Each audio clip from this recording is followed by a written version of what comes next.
Школьники Ленска стали свидетелями соревнований среди отрядов противопожарной службы. Мероприятие организовали сотрудники МЧС района и приурочили их к месячнику гражданской обороны. С подробностями Светлана Балеева.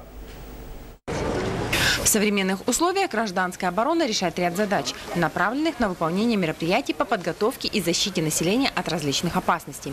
Большое внимание при этом сотрудники Ленского МЧС уделяют обучению горожан основам безопасности жизнедеятельности. С этой целью в рамках месячника гражданской обороны сотрудники МЧС для школьников организовали показательные соревнования, в которых принимали участие сами, создав 3 команды по 3 человека.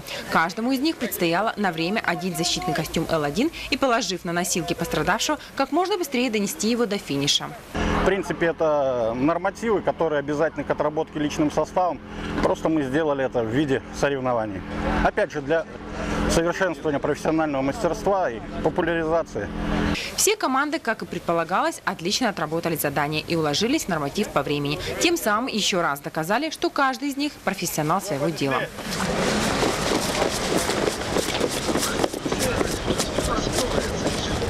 Но соревнования и есть соревнования, и в каждом из них должен быть победитель. Победила команда пожарно-спасательной части номер 2 и была награждена грамотами и переходящим кубком победителя.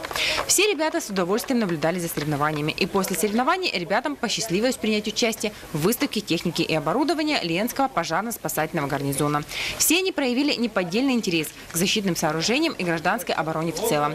И может быть в будущем кто-то из этих ребят пополнит ряды сотрудников МЧС и станет осуществлять защиту населения и территории от чрезвычайных ситуаций. Тем более, что одной из целей проведения этого мероприятия и было будущее комплектование рядов МЧС.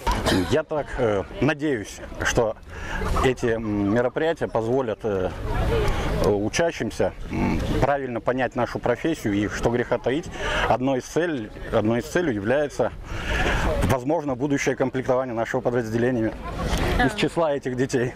Следующие соревнования по гражданской обороне для учеников общеобразовательных учреждений пройдут ровно через год, следующей осенью.